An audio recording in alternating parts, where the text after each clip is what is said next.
और अब खबर सियासी दंगल से।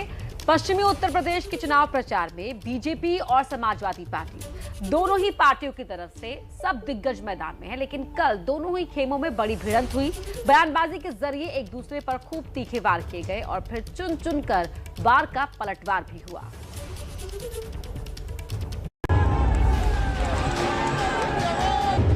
हम दोनों लोग मिलकर के नकारात्मक पॉलिटिक्स को खत्म करना चाहते हैं।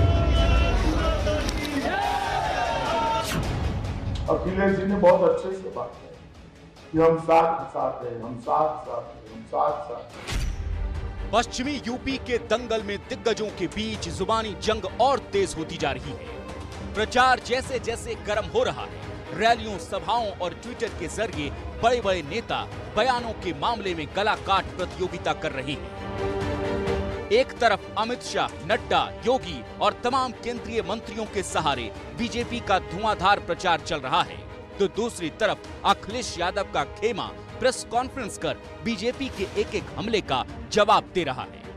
अखिलेश और जयंत की जोड़ी ने 2 दिनों में पश्चिमी यूपी के 4 शहरों में 4 प्रेस कॉन्फ्रेंस किए हैं। सहारनपुर की सभा में अमित शाह ने बताया कि माफिया अब केवल 3 जगह ही बचे हैं। माफिया 3 ही जगह पे है, 3 ही जगह पे है। या तो उत्तर प्रदेश छोड़ गए हैं, या तो जेल में है, या अखिलेश की प्रत्याशी की सूची में है, चौथी कोई जगह पे नहीं। गृह मंत्री के इस आरोप का अखिलेश यादव ने भी गाजियाबाद की प्रेस कॉन्फ्रेंस में आंकड़े के साथ जवाब दिया। अभी तक जो भारतीय जनता पार्टी ने सूची जारी की है उसमें 82 लोग ऐसे हैं जिन पर आपराधिक मुकदमे हैं। समाजवादी पार्टी और आरएलडी के आप बता दो, एक आध गलती से आ गया होगा, और वो भी वैसे आया है जिन पर मुकदमे लगाए सरकार ने। जयंत के चवन्नी वाले चर्चित बयान के बावजूद बीजेपी जयंत पर डोरे डालने की कोशिश में लगी है।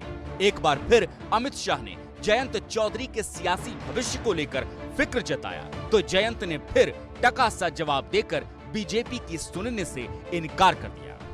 अभी कल अखिलेश जी और जयंत जी की मैंने प्रेस कॉन्फ्रेंस देखी।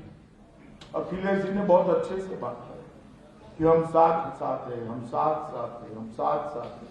वो तो भैया दिखाई पड़ता है आप साथ साथ, मगर साथ साथ कब हो, कब तक हो, मैं बताऊं आपको, काउंटिंग तक। अगर सरकार बन गई तो जयंत भाई निकल जाएंगे और आजम खान बैठ जाएंगे। वो मेरे ईमान और जज्बात को नहीं समझ पाए। हम लोग बेवफाई नहीं कर सकते किसानों के साथ, अपने मुद्दों के साथ। और पिछले कई वर्षों से आपने देखा है मैं विपक्ष में हूँ, मैं चुनाव हार गया, उसका मुझे कोई मलाल नहीं, मुझ पर कोई फर्क नहीं पड़ा। मैं लगातार सड़क पर रहा हूँ, तो कोई कारण नहीं, ऐसा कोई प्रलोभन नहीं है जिस कारण मैं टूट जाऊं, अपना निर्णय, अपना फैसला बदल लूं। पश्चिमी यूपी में दोनों खेमों का पूरा जोर जाट वोटरों को साधने पर है, जिसमें किसानों की भी बड़ी तादाद है। किसान आंदोलन और जयंत के बूते इस बार अखिलेश को पश्चिमी यूपी से बड़ी उम्मीद जगी है। यही वजह है कि वो बार बार किसानों के मुद्दे की बात कर रहे हैं, किसानों के सवाल पर बीजेपी को बहस की चुनौती भी दे रहे हैं। लेकिन शायद बीजेपी मुद्दे को डाइवर्ट करने में अपनी भलाई समझ रही है। जिस 2013 दंगों की वजह से बीजेपी को 2017 के चुनाव में बड़ा फायदा मिला था, उस दंगे का जिक्र, कब्रिस्तान का जिक्र अखिलेश को घेरने के लिए बार बार किया जा रहा है। समाजवादी पार्टी की सरकार के समय का केवल एक विकास दिखाई देता है, विकास है कब्रिस्तान की बाउंड्री वाल का।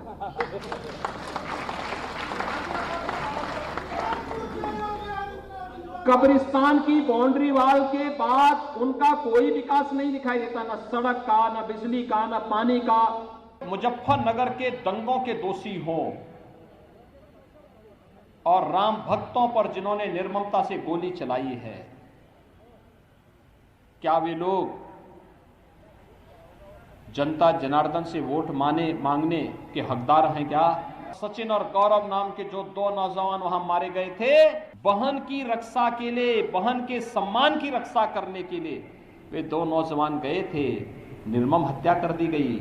महीनों तक दंगा हुआ, दंगों के कारण मारे गए निर्दोष हिंदुओं की खून से जिनकी टोपियां दागी हुई हो, रंगी हुई हो, वे लोग आज शांति और सौहार्द का उपदेश देकर के ऐसे दे रहे।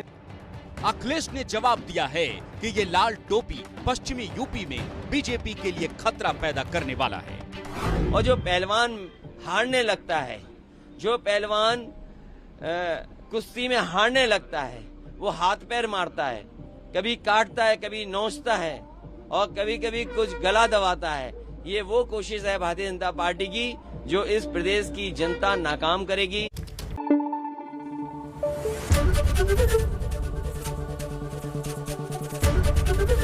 एबीपी न्यूज आपको रखे आगे।